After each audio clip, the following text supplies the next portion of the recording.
안녕하세요. 이슈이스타 시간입니다. 시작부터 간단히 말하겠습니다. 바이든을 당선시킨 것은 중국입니다. 간단히 3단 논법으로 증명됩니다. 코로나 사태는 중국에서 시작됐다. 코로나 사태로 트럼프 대통령 지지가 반 이상 깎였다. 트럼프 대통령의 표가 깎여 바이든이 2020년 선거에 당선됐다. 따라서 바이든을 대통령에 당선시킨 것은 중국이다. 이건 선거에 아무 문제가 없었다고 생각하는 민주당 측이나 주류 언론도 고개를 끄덕일 수밖에 없는 논리입니다. 미국의 제46대 미국 대통령은 중국이 만들었습니다. 너무나도 기가 찬 노릇이지만 트럼프 대통령의 임기가 내일 낮 12시면 끝이 납니다. 만약에 사태가 벌어질 수 있고 아직까지 희망의 끈을 놓지 않는 구독자들도 계시겠지만 트럼프 대통령은 새로운 시작을 준비할 단계를 맞았습니다. 그리고 그 새로운 시작은 앞으로 4년간의 정치 활동과 대통령직 탈환입니다. 트럼프 대통령은 지난 월요일 밤 늦게 국민들과 신임 행정부에 고하는 퇴임 영상을 자신의 집무실에서 촬영했다고 백악관 관계자가 전했습니다. 퇴임식은 20일 오전 앤드루스 공군기지에서 군대식으로 간결하게 치를 것으로 알려졌습니다. 이렇게 트럼프 대통령이 퇴임을 짧고 심플하게 치르는 것은 백악관의 마음만 먹으면 다시 돌아올 수 있다고 확신하기 때문이 아닐까 싶습니다. 여러분들도 소식 들으셨겠지만 남미에서는 바이든이 취임한다는 소리를 듣자마자 수천 명이 무리를 지어 미국 국경을 넘어오려고 행렬이 이뤄지고 있습니다. 바이든이 대통령직을 시작하면서 가장 먼저 발표한 조치는 미국의 모든 불법 체류자들이 8년 안에 미국 시민권을 딸 수 있도록 만들겠다는 것이었습니다. 참나, 불체자들은 이제 다 민주당 지지자가 되겠네요. 많이 넘어올수록 민주당에게 이득이 될 것 같습니다. 그리고 무엇보다 환호하는 것은 중국입니다. 그렇게 5만 가지 이유를 대며 코로나 바이러스 관련 조사를 한다는 WHO 사찰단을 막던 중국이 바이든이 취임하는 20일을 전후해 우한 연구소에 대한 조사를 허가했습니다. 이제 거리낄 것이 없다는 것이겠죠. 중국을 철저히 억누르던 각종 규제도 민주당 정부가 들어서면 미국민들 눈치를 보며 하나둘씩 풀어줄 것이라는 것이 관계자들의 예측입니다. 레트클리프 D&I 국장이 18일 중국이 미국 대선 개입을 시도했다는 보고서를 마침내 공개했습니다. 보고서가 마감 기한이었던 지난 12월 18일 공개됐다면 트럼프 대통령은 외국의 선거 개입 시도를 전면 조사할 수 있는 긴급 명령을 발동해 선거 논란을 철저하게 조사, 빼앗긴 대선을 되찾을 수 있었습니다. 그러나 관련 기관들의 비협조로 이뤄질 수 없었습니다.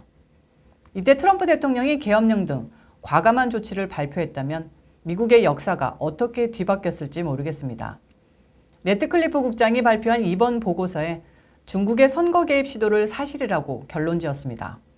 그는 함께 힘을 모아야 했을 CIA, NSA 등 기관 담당자들이 정치적인 이유로 특히 트럼프 대통령의 재선을 도울 수 있다면서 정확한 조사나 분석을 주저했다고 개탄하는 내용을 담아 보다 확실한 내용의 보고서를 빠른 시간에 제출할 수 없었던 울분을 간접적으로나마 비추고 있습니다. 우리가 여기서 주목해야 할 것은 정보 당국의 정치화입니다.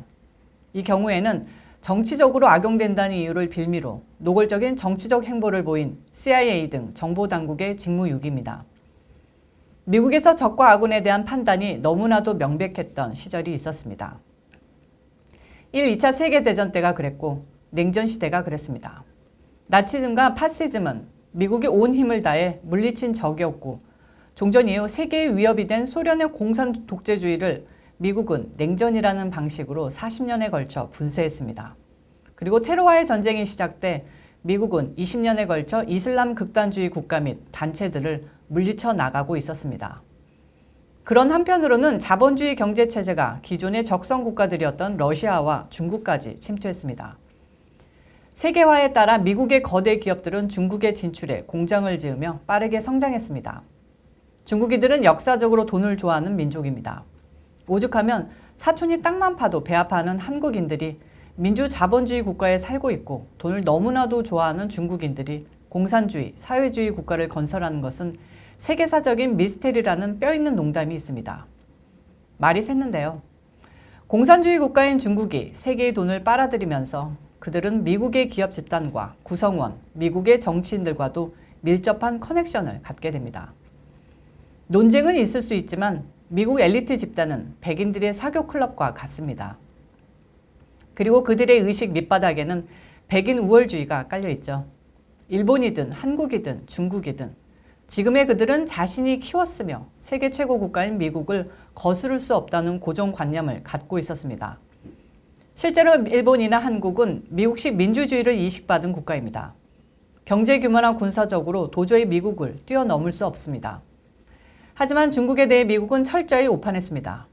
그들은 돈만 좋아하는 것이 아니라 세계를 품겠다는 야욕도 넘칩니다. 그들의 역사는 정복의 역사입니다. 영국의 치욕을 당한 150여 년 전의 복수는 그들에게 여전히 유효합니다.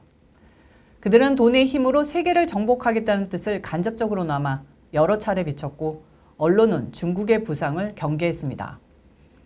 그러나 미국은 마치 마약에 취한 약쟁이처럼 중국이 가져다주는 싼 노동력, 인구 10억 이상의 소비 시장에 매력에 한없이 빨려 들어가고 있었습니다. 그들이 미국의 기업들을 인수하고 군사 및 기업 기밀들을 빼가고 제3세계 국가들과 유럽까지 영향력에 둘 장기 계획을 수립하는 것을 바라만 봤습니다. 중국의 최고 전성기는 버락 오바마 대통령 재임 기간이었으며 가까스로 이 모든 것을 막아낸 것이 도널드 트럼프 대통령이었습니다. 트럼프 대통령의 빼앗긴 선거는 모두 중국의 생물학 무기연구소에서 나온 것이 99% 분명한 코로나 바이러스의 전 세계적인 유행으로 시작됐습니다.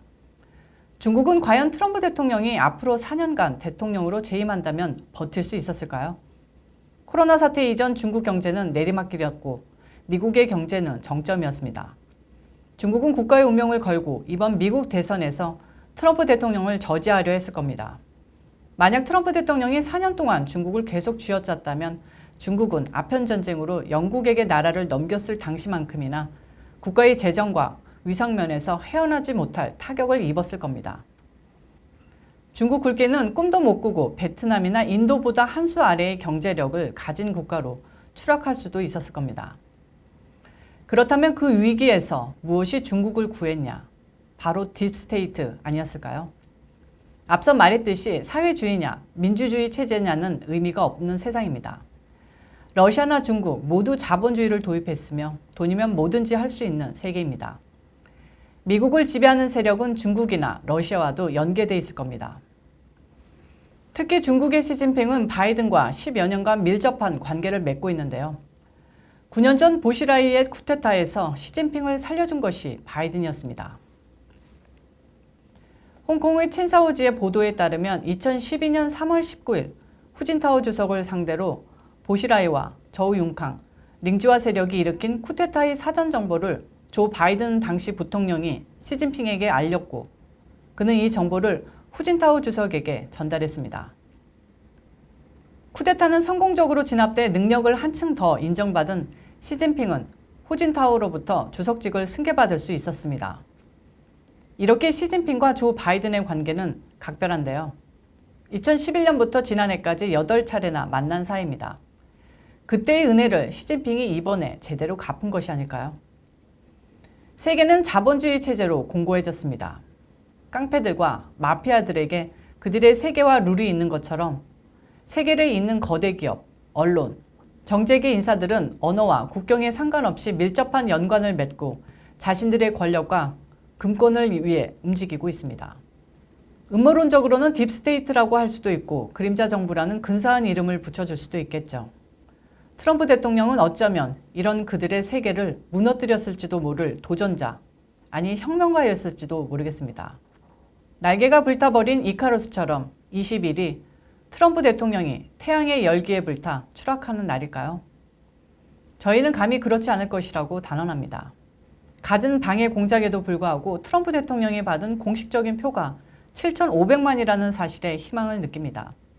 그보다 많이 받아야 하니까 억지로 사상 최대의 표를 받게 된 조 바이든의 현재 위상이 어떤가요? 그 어느 곳에서도 그에 대한 환호성은 보이지 않습니다.